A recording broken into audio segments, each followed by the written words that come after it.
So, welcome everybody. Today's session is about techniques for optimizing Dynamics 365 Business Central, number 89, almost at the 90s. Today our speaker is Milan Milinčević.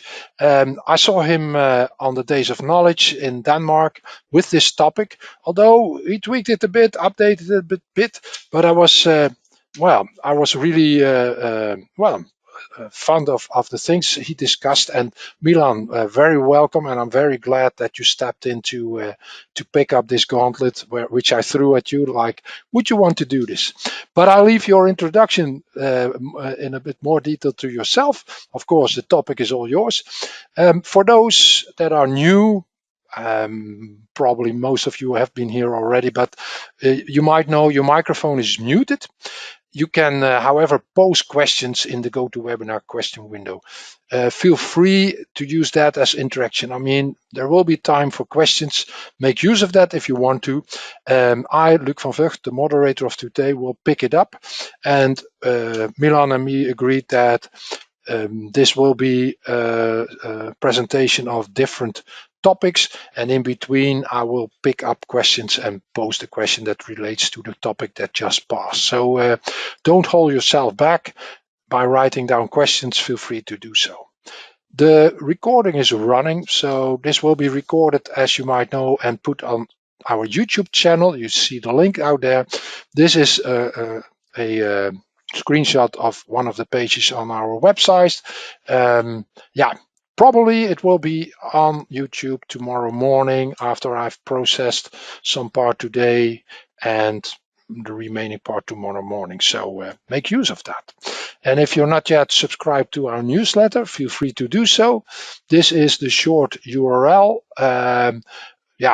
Not too long, but also not very descriptive, but you can type it in right now. You can also find a link on our website. Before I'm going to hand off to Milan, the list of sessions of webinars ahead, the one in July and the two first one in September, these have already been planned. You will find them fully planned, and you'll find them on the website with links to the registration page.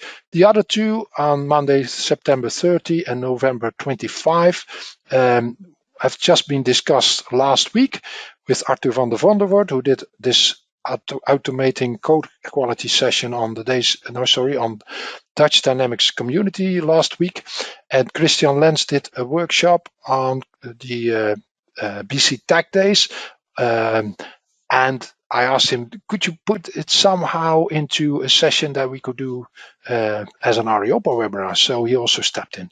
Those two have not been fully planned. We need to put things up like the registration page, etc. But it will be in the newsletter, and in due time it will be also on the first page on the homepage of our website. So before I'm really going to hand over to you, Milan, I want to thank ForNav, our sponsor, enabling to do the webinars. So I'm going to make you presenter, Milan. Thank you a lot, Luc, for this lovely introduction, and thank you for giving me opportunity to speak here for Areopa today. So as you said, at Days of Knowledge in Denmark, I delivered a similar session, tools and techniques for optimizing Dynamics 365 Business Central. So today we agreed that we will more focus on techniques. So what I did, basically, I added a few different techniques. So before we started today, I will just introduce myself. My name is Milan Milinčević. Currently, I'm working as a Business Central Tech Lead for BDO in Norway. I started my career 7 years ago as a web developer. Then 2 years after that, 5 years ago, I started working with Navision and Business Central. And from that moment, I'm just a Business Central developer. I try to be as much as active in community as I can. So I was a speaker at a few different conferences. I write a blog post from time to time. And also I created a simple browser extension called BC Maximizer, where basically automatically you get maximized Business Central pages.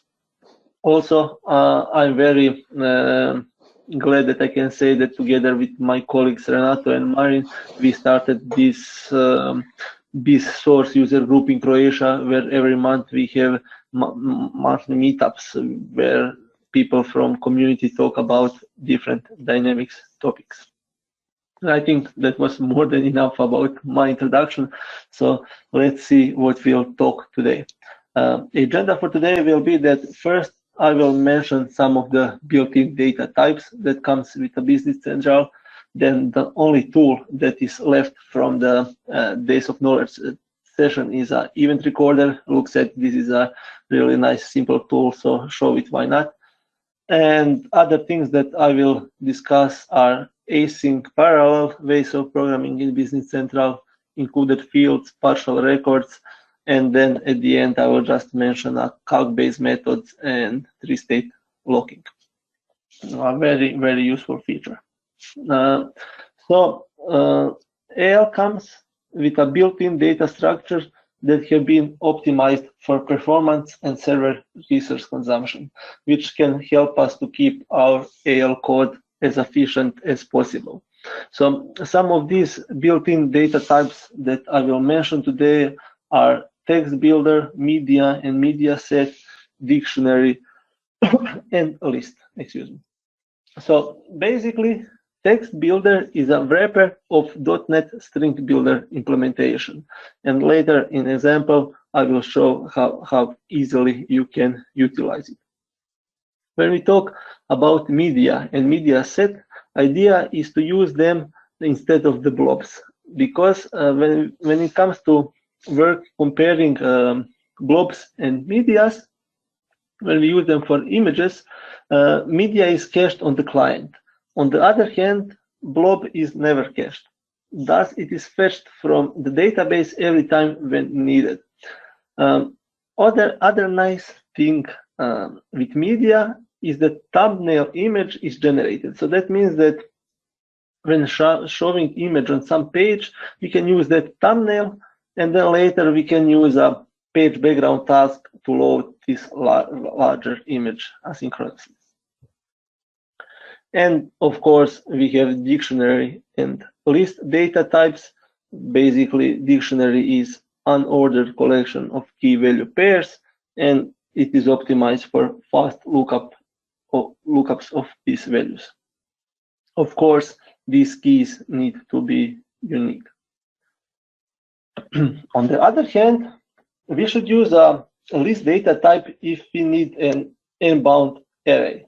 So basically, that means that it represents order objects, a list of ordered objects that can be accessed by index. When I said that it is unbounded, that means that basically when we define it, we don't need to specify its dimension. Also, lists and dictionaries are a reference type. So that means that when we assign an instance of a list to another variable or passing a method parameter by value, for example, without var, it will create a second variable that writes the same list. Basically, we are looking at the same memory location there. We are not creating a shell copy of initial list. So this is very important to know when work with dictionary and lists. And now I think it is time for a demo where I would like to show you a usage of text builder and media. Dictionary and lists are kind of trivial, so you will see usage of those in some other examples. So what I did, moment, I will go in my Visual Studio Code. So if we go to data types, what I did for text builder, basically I just wanted to export a JSON file, CSV file of item number and item description. So how you can utilize the text builder? Basically, you will just define a variable, and then at the beginning, I will just append our header line, and then I will just go quickly looping through all of the items, and for every item, I will basically append item number and item description. Once I'm done with all the appending of the lines, once I'm done with putting the values inside the text builder, we just need to convert it back to text. So basically, we will use the toText procedure. What you can notice here is that I said that using text builder is better than using a plus concatenation, but still you can notice here that I used a plus concatenation. And that is because some rule of thumb is that if you have a less than 5 strings that you want to concatenate, it is still better to use this plus notation, because you have some costs of allocation of invocation of text builder and then using a toText method. So basically you will lose all of the benefits that comes with text builder. Once I use this procedure, I will just download the file, and on the item list, I created a simple action to do it. So I will just go inside my Business Central, and if I go to items,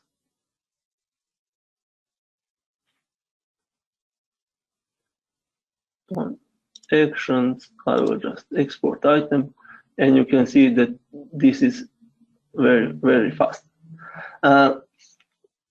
And this is my file. In this case, I don't have a lot of items, maybe less than 100, so it was very fast. But using text builder on a really big data sets, or if you want to concatenate even thousands of strings, it will still be a very fast, and it is very, very powerful tool to use when it comes to strings. The other thing that I wanted to show is using media. So for the media, I created a simple table. Basically, I have my entry number, primary key, and I have some description, and I have an image field, which is type of media. What is important to know when it comes to media? The actual image that I wanted to save won't be saved into this table demo media. It will be saved into a system table tenant media, and here I will have only reference to that record to the system table, and I will show you later in Business Central that basically this image is only holding a GUID reference to the actual system table. And I created a page where basically card page where I will import the image.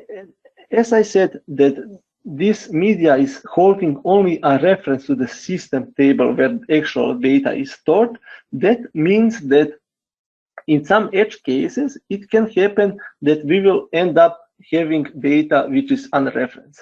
That means that we will delete these references, and our actual images, our actual data will still be stored in our tenant media table, and it is taking a space there, but it is not used at all. And because of that, Microsoft comes with find orphans method, which is implemented on media and media set.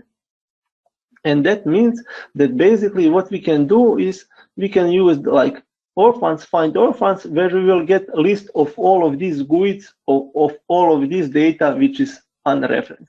And then we can go just simply go through all of these orphans, and most probably we just want to delete them. So if I go to the Business Central now, and if I go to my demo media card, what I can do, basically I simply can import the file that I want. Let's say that this is some QR code that I want to import, and it is here. You can see I just added it in a Fairbox. If I do a quick zoom here, you can notice that, as I said, my image of type media is only a GUID reference to system table. If I run, I created those edge cases. Basically, I created some unreferenced orphaned media. So if I just wanted to see how this find orphans method works, if I run the action, this is my action that I show in the code. What will happen? You see it will taking time, and I'm just messaging all of these unreferenced media. The good thing is that we don't need to create a solution for removing orphans by ourselves for every new environment we maintain, because at every environment over the time there will be some orphans. The reason is because Microsoft some time ago introduced a data administration module within the system app for this cleaning of unreferenced media. And it is a bit tricky, it is a hidden away, so it is a bit tricky to find it, but what you need to do, you need to just go to navigate through data administration page. And once we are here, we have on this page, we basically can refresh and we can check everything about our data here. But what I'm interested today here is under the actions, inside the data cleanup, miscellaneous, you can find a delete detached media. If I click that, here you will get a new page open, and you have action to load this detached media or orphan media in our environment. So if I run it here, basically this is all the orphan media that I have.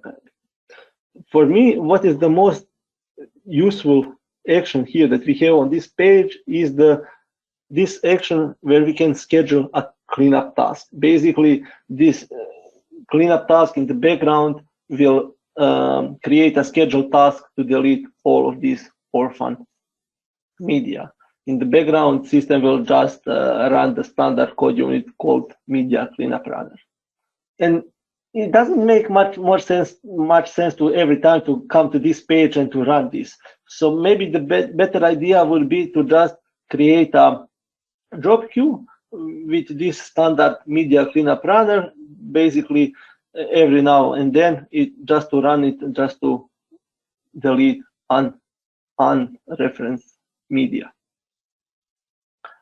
And that was it about the data types. Of course, these are not all of built-in data types that we have here. There is a lot of more. So for example, there are a lot of data types when it comes for JSON handling, or when it comes to APIs, when it comes to HTTP requests and responses, but today I won't cover those. The next thing that I want to cover is event recorder. And basically this is the only tool for today. And since we're starting lightly, I decided to show it at the beginning. So usually when developing a custom solution, we need to interact with a base application or with some other third-party apps. And usually it takes some time to figure out which event we can subscribe to extend functionality. And using event recorder could help us with that, or at least it could narrow things a bit. Why I said narrow things a bit? Because if we want to record a process of posting the sales invoice, we will end up with more than 4,000 different events there in this list, and it won't be much useful for us to go through and to find the right place in the code to subscribe to. But if we are talking about some smaller processes, it should be a time saver for us. Also, nice thing, and when I run the code, I will show you that you can retrieve a snippet of code of the event, and then you can just use it to create a subscriber to it. Also, important thing to know is that event recorder will capture all events that are raised at the same session. So basically, if the actions are performed by some another session, those events won't be captured here.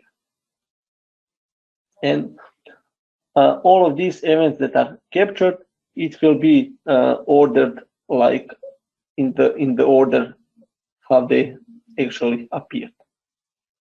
So now I will just quickly go into Business Central and show you how you can use event recorder if you if you already weren't. But this is not a new tool, and I think people usually forget about it, but when it comes to extending some functionalities, it could be useful. So basically, 2 months ago, I was extending the new e-document framework from Microsoft, and I needed to extend something in XML population. So what I did is basically I used this event recorder, and I think it saved me an hour or two because it just narrowed me down where I need to look at. So how you can start it? Basically, I will just go search for event recorder. I will open it in a new window.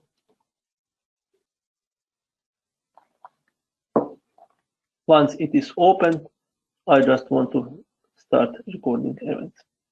But because, as I said, there will be a lot of events that are raised, so you just want to keep your process as simple as possible. So I will just firstly go to sales orders. Okay. I need to...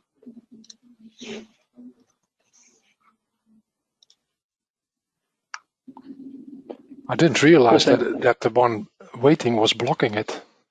Yeah, waiting was the blocking the. I also didn't know I thought my internet connection is poor, but it weren't. Yeah, so basically, I will start it. I said, do you want to start recording now? Yes, and then I will just say, let's say, I will just release.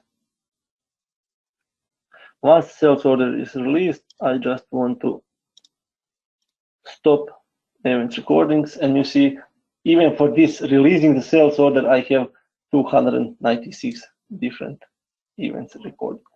What I can do is basically, as I said, I can order them on how they appeared, and I can see on which object, on which function they actually appeared.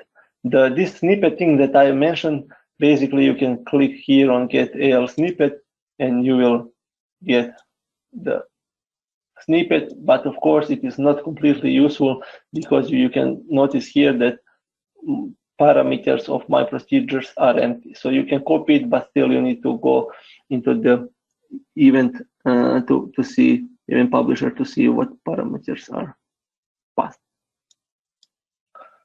Okay, that was all about event recorder. And the next thing for us to show today, for me to show today, is Async in Business Central. It is time, yeah, I think, for a bit more serious stuff. So because it is a bit more technical. Asynchronous is a non-blocking architecture in general. So execution of one task isn't dependent on another task. So basically these tasks can be run simultaneously. On the other hand, if we talk about synchronous programming, this is a blocking architecture. That means that execution of each operation depends on completing the one before it. So basically each task requires an answer before moving on the next iteration. So if we move our topic to Business Central world, it is often desirable for us to move the focus from UI execution to background session. And there are basically 4 different ways how we can achieve that. Page background task, as name states, it helps us improve the performance of a page. And in my opinion, I feel that Microsoft have some unfinished business here, because it would be much better to have background task feature to help us optimize all code, not only one on pages. But typical use case scenario for page background tasks are removing some heavy calculations on fact boxes, or maybe removing some heavy calculations on queues on some role centers. Basically, that will be a example that I will show you later, how you can achieve that, and to just compare the difference between using page background task and using the code in UI session. So you will see how we are basically blocking the user part away.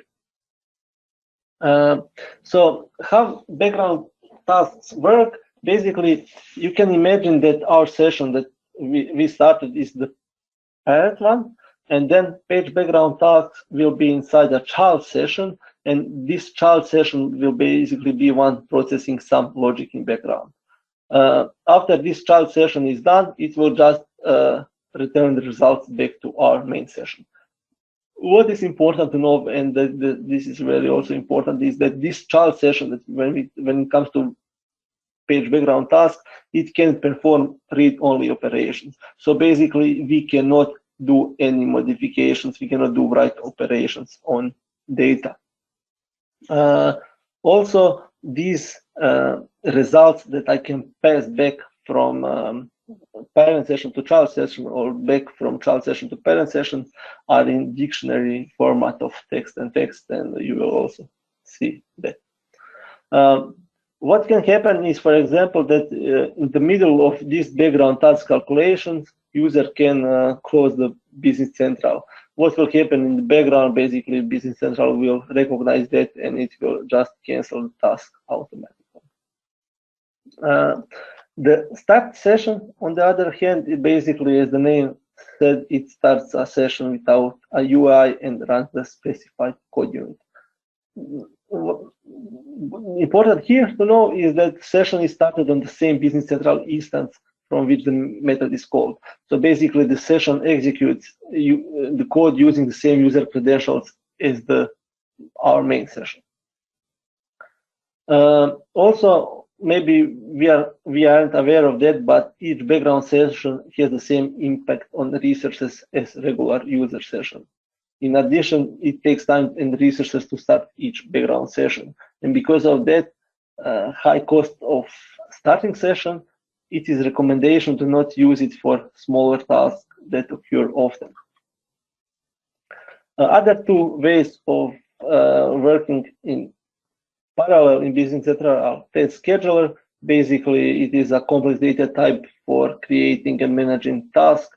What we can do, we can just schedule which code unit we want to run in some specific time.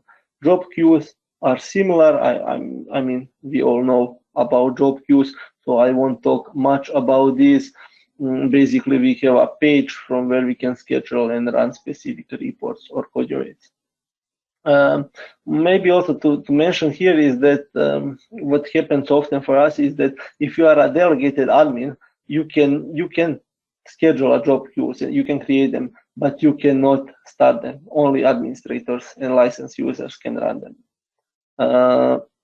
But before I go to the demo, I would like to discuss a few limits when it comes to working with background sessions here.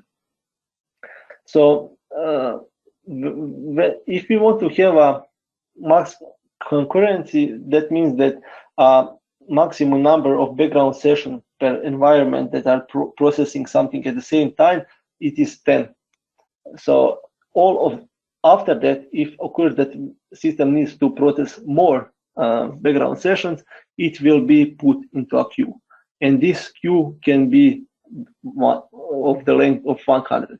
If this limit is exceeded, then error will occur and telling that we put too much sessions into that we want to run too much sessions at the same time. When it comes to child session maximum concurrency, that means that the number of child sessions per parent session that can be processed at the same time are 5. And also, when we talk about scheduling these scheduled tasks, there is a maximum number of 5 that can be run simultaneously by user.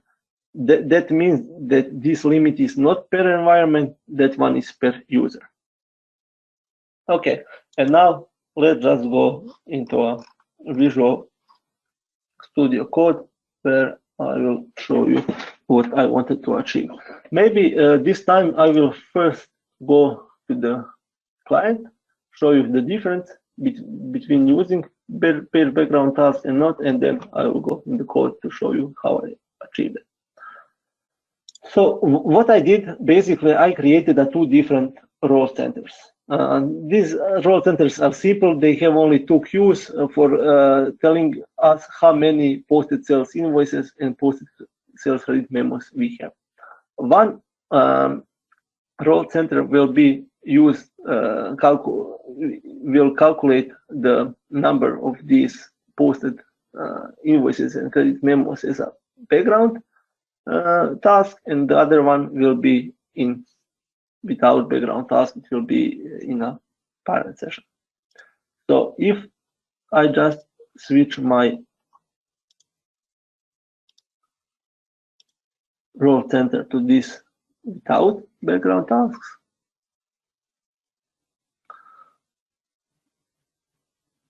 what will happen now? You can notice that calculations are done and basically the user is blocked. User cannot do anything inside the Business Central until calculations are done. You see, the page was opened after the calculations are done. If I move back and if I change to use role center with page background tasks,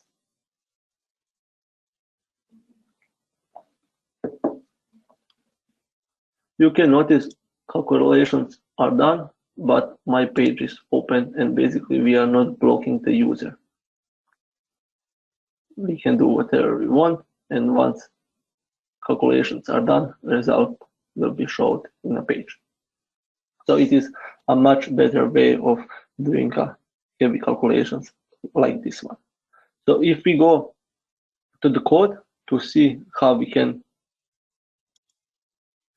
achieve that, without page background task, I think I don't need to show it. Basically, it will do procedures to calculate the things without any special things. But if it comes to page background task, what I did, I have my role center. Inside the role center, I have my activities page, which is basically my two queues. And I'm showing the first queue as a sales invoices, another one is sales credit memos. And I want to use calculation to get the number here. So what I need to do is on after get current record, I will just use current page and queue background task, and then I will specify what code unit I want to run. If I click to this code unit, what will happen? You see I'm using calculate demo activities. Inside this calculate demo activities, I have count sales invoices and count sales credit memos. Why I waited, what I did is basically I created a clip of 10 seconds just to show you these heavy calculations. Once I did those calculations, what I will do is in my procedure here, I will populate my dictionary, which I created of text and text with the values that I wanted to paste to page. Once calculations are done, what we will do, just simply we will call page set background task result, and we will pass result to the page. Now we are back on the page, and we have this trigger on page background task completed, where I will get the task ID and I will get this result. You can notice here what I did with result here is I simply say result is equal to result, but that means that I did it on purpose just to show it that this is not a proper way to do things. Because what I did now is I'm just saying results are pointing to the same memory location in the system where results are. So basically, I'm not doing the shallow copy. I'm just doing the pointing in the memory. So that means if I change something on result, results will be also changed. So when using dictionaries, you need to do shallow copy just by reading one by one. Okay, besides this page background task completed, there is additional trigger called on-page background task error. And basically, we use this trigger to handle errors that can happen in these child sessions. So basically, if I put this error here in my calculations, this trigger will be triggered, and then I need to somehow handle error that occurred. Of course, this error won't be used to block a user. It will be just a label above the Business Central stating that page background tasks weren't able to finish calculation. And that was it of page background task. You can notice that it weren't that much hard to use it. It is pretty simple, as a matter of fact, and you will move a lot of heavy calculations in the background. Okay, the next thing that I wanted to show is included fields. And optimizing Business Central was always a challenge, especially when we are talking about indexes and heavy operations on a big tables. And because of that, Microsoft from version 20 introduced covering index, or how they call it, including fields. So let's see what that is actually. So that means that an index contains all the columns needed to satisfy a query. It is called a covering index. In other words, in Business Central terms, we'll call it included fields. Outside Business Central, it's called covering index. So from this moment, I will also refer it as included fields. And why it is special? It is because we have possibility to define extra fields which values are stored on leaf nodes of the index.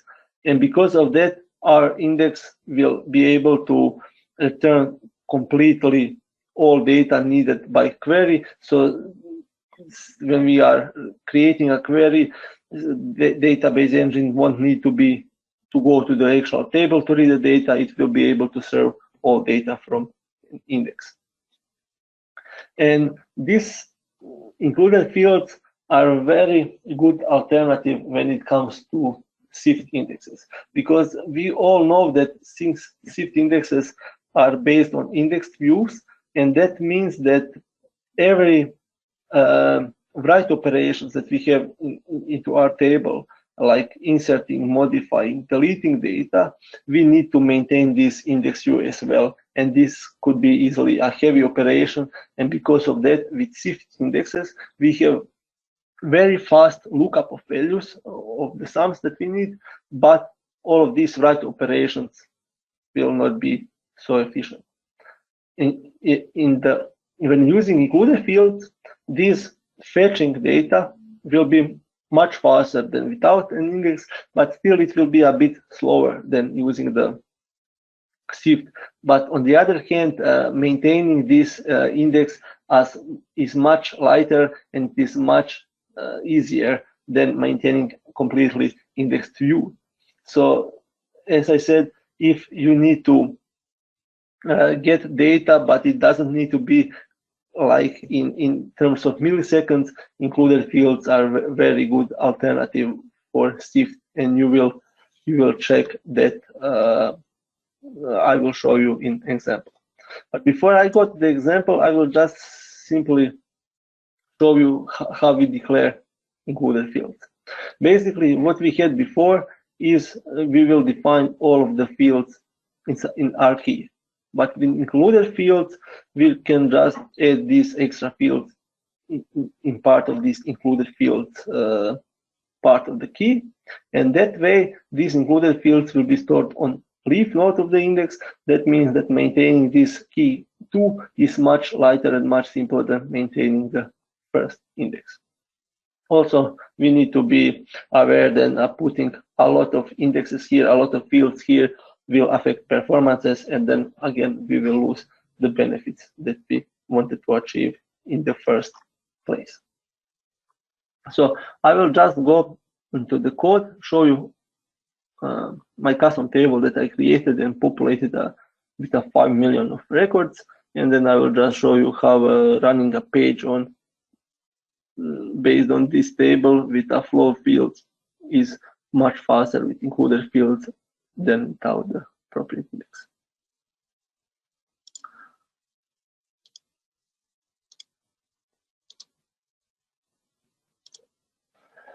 So what I have here is I created a simple master table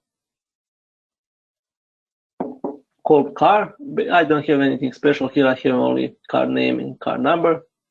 I populated, I think, around 100 of different cars here. And I have my demo table. This is my table with 5 million records. And I have some description to amount to car number and car number 2. I have everything double because I created 2 pages. One page is without index and another page will trigger the fields which are part of included fields. So what I did, I created the car number to be to have included fields amount. And then I have these 2 simple pages. Basically, first page is with totals with included fields, where I just wanted to show or to display total amount, and on without index, I will display a total amount too. If I check on this field, this is one is a flow field where I'm filtering amount on car number, on another one is amount with car number 2. So if I go to the car totals without index, now you can see that it will take some time to load this page.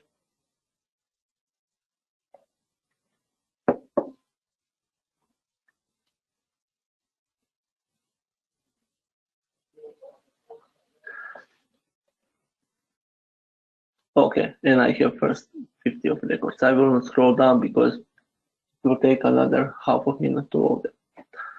But if I open the car totals with included fields, you can notice that in terms of 2 seconds, I was able to get all of these calculations. If I scroll down, you can see in another few seconds, I will get the rest of the data.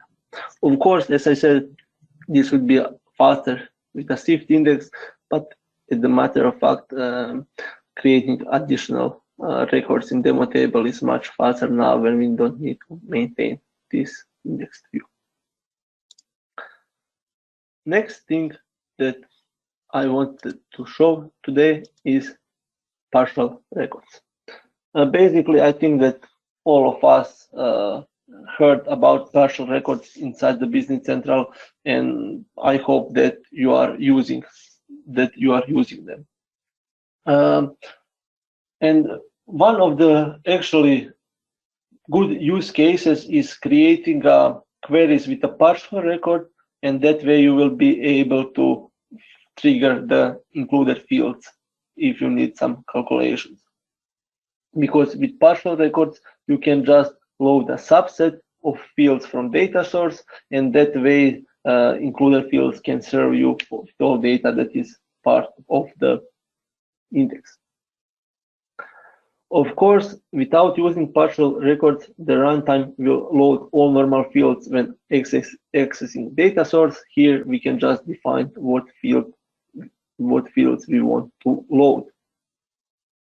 And of course, if it comes to loading only a subset of fields, that means that there will be a fewer columns in select part of SQL query, and because of that, there is a better chance of SQL optimizer to pick appropriate index. But not only that, it will also return data faster because there is less data to return. Also, this is particularly beneficial when table extensions are used in the application. I mean, it was even more beneficial before version 23, because in version 23, Microsoft created this new way of handling table extensions. So what they did from version 23, basically all the table extensions for specific table, they basically group them into one companion table on SQL level. So that means that from version 23 of Business Central, every time when you do some queries, the maximum number of joins that you can have is 1. But still, using a partial records can help you to save you from this one potential join. Also, we need to be very careful when it comes to JIT loading. That means just-in-time loading, and this loading will be triggered if we want to access some unloaded fields. So basically, if we load a subset of the fields and then we wanted to read some additional field, what will happen in the background? Basically, system will recognize that we didn't fetch that field, and it will just issue a get statement for that record to load the field that is missing. So when it comes to use partial record in Business Central, there are 5 different procedures that we can use, and I think the most important one is a set load fields. Basically, with that method, we defining what fields we want to load. From version 23, I think Microsoft introduced this set base load fields. Basically, using this method, system will load all of the standard fields, all of the standard fields of your table. That means if you created a table and then another third-party vendor created a table extension, the custom field for that, with using set load fields, you will get only the fields, only your fields without that join. When, for example, if you need to subscribe to some event and then you are not sure whether some field is loaded or not, what you can do is you can check with rFields loaded method, and then if not, you can just use it to add load field. What I did basically for a demo here is I created 2 simple procedures. I will just go quickly to partial records, and then you can notice here I have procedure find set partial and find set normal. Basically, the only difference that I have here is set load fields to amount. So basically, I'm saying the system I just want to use amount, and then here inside my repeat business logic, I can use some business logic to do whatever I want with amount. Again, if I here inside the repeats try to access some other fields from a demo table, for example, description, which is not loaded, system will need to issue a get statement to load that field. When it comes to standard, when Microsoft, when it comes to standard set load fields to the platform, Microsoft applies set load fields on 4 different types of on 4 different places, I would say.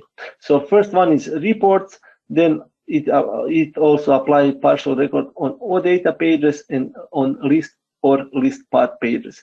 So that means that if you have a list page, system will select only fields that are showed on that page.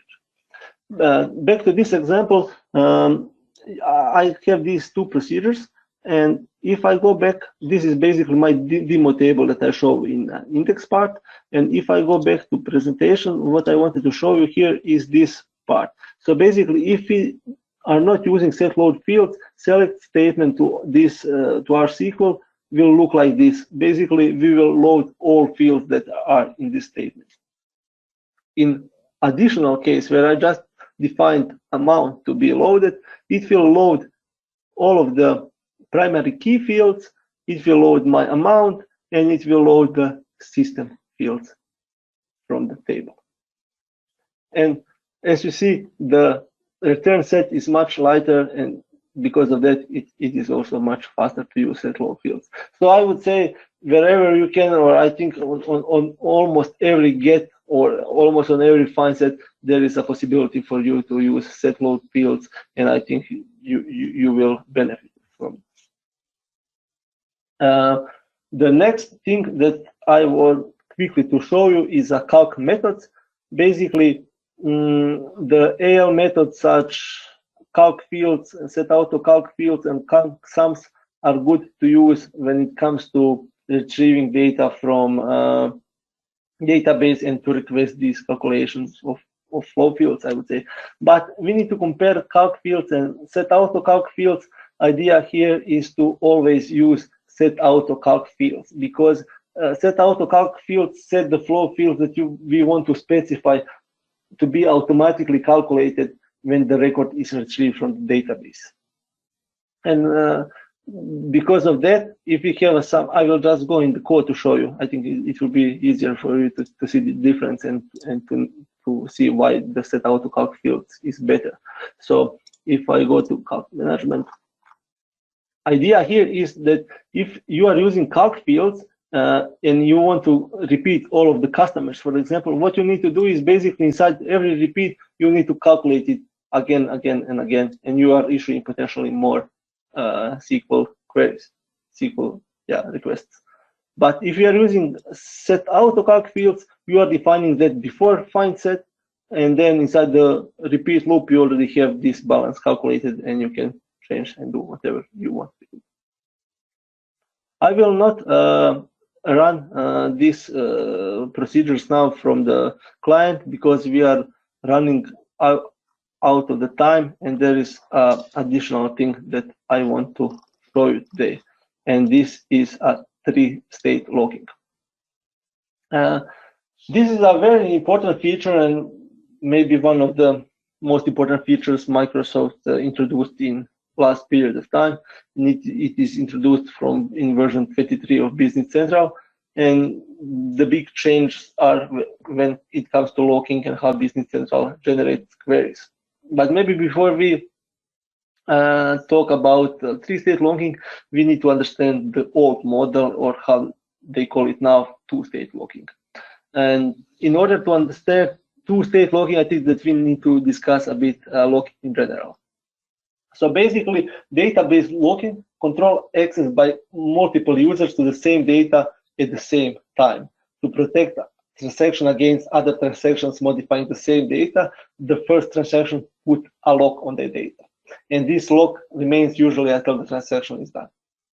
So you see, in general, table locking as such is not a bad thing, because locking is crucial to guarantee the consistency of data. So to avoid these pessimistic locking scenarios, we can use some table hints to override default behavior of query optimizer during this statement to the SQL. And before Microsoft introduced 3-state logging, in Business Central 22 version, they introduced a read isolation feature. Basically, they give us basically opportunity to define a different read isolation levels on variable level. That means that if we define, let's say, read committed isolation level on our item, this behavior will be issued only if we try to get this specific item. It will not be on complete table. But let's talk first about those 3 different hints, table hints that are relevant when it comes to 3-state logging. Read uncommitted is the first one, and I think if you read anything about Business Central, or if you check how the system works, you should probably know that this is the default behavior for all of the data at the beginning of this transaction for every read that occurs. And read uncommitted means that system Business Central will read dirty data. So when I say dirty data, that means that it will read data which is not committed, or it can, and because of that, it can also read data that is locked, because read uncommitted will not wait for any locks. And now you can see a potential problem here with this consistency that I talked earlier. But this is a default behavior from all days, and I think that we all get used how the system works. Read committed, on the other hand, on the other hand, as the name states, can read the data which is committed, and also the system will not be able to read some data which is already logged. So if it comes to logging behavior, with read committed, we will be able to allow other session to read and write to the same table concurrently, just they cannot touch data which is logged. And of course, we have up the log, which basically with this hint, we will log data from the moment we do write operation. That means that any other transaction will not be able to read that specific data that we log until this initial transaction is finished. So just quickly now, let's see how system worked in Business Central 22 and before. So what we have first, we have basically first get or select statement on find first. As I said, all of this behavior will be read and committed. Then what I have write operation here. After write operation, before version 23, all other reads after the write will have update log. So that means even if it is in my another procedure, even it is another variable, because it is not on variable level, it is on table level, all these other reads will have update log. When it comes to Business Central 23, and this is this big change that is introduced, of course, the first one will be read and committed. The other, after the system is modified, the other read here will be committed. That means that even some other sessions will be able to read data inside the same table as long as it doesn't clash, as long it doesn't need to read data which we actually log. And because we are running out of the time, I won't talk much about this three-state logging. It is important to know that you can enable it easily. You just need to go to feature management, and then you can just find it there and enable it for all users. What is good to know that from version 25, and to be honest, from version 26, because on 25 it will be mandatory, but from 26 everyone will be used three-state logging by default. When it comes from Microsoft, what Microsoft is stating that with three-state logging, you will be able to reduce logging behavior and deadlocks a lot, because this read committed, because all of the logs that are come early, not all, but most of the logs that come earlier was because system weren't able to read some data. And now with read committed, we are able to read that data. I know maybe I confused you a bit here, because three-state logging is a bit complex topic, and it is not so narrow. There is a lot of things that you need to take care of. So if you are interested more about this topic, I would definitely recommend you to watch the three-state logging session from Business Central Tech Days presented by Microsoft, where basically they went really deep down into the topic, and they try to explain the best as they can. Because I think we have a minute left, so I will now be open for your questions, and I will thank you for listening. Thank you very much, Milan. No questions in the question window. I have basically two questions myself. Do you have your code examples on GitHub? Yeah, that is a good thing that you said, Luke, because I always forgot to say, of course, I will put all of these code samples on my GitHub. So basically, my GitHub is Milinčević. So and you will be able to see. We'll make sure that a link is shared on underneath the recording on YouTube. Another small question I was wondering, I left it for the end. Why do we need to delete those media set orphans? Why is it not deleted when you delete a record? Do you know what the technical reason is? I think that there are some edge cases. In most cases, there will be deleted. But for example, if you use them on on temp tables, or if you use, I would definitely not recommend to use them on temp tables, by the way. But also there are some edge cases where the systems just doesn't recognize that that we are deleting the initial record, and that the tenant media also should be deleted, and because of that it will stay there. And over the time those data could be accumulated there, so you could easily end up with having gigabytes of additional garbage in your database, and you should be just aware of that. So Microsoft created this half solution, I would say, because they introduced this orphans method, so basically where you can check and delete them by yourself, or you can just schedule this standard how you need to delete it. Okay, clear.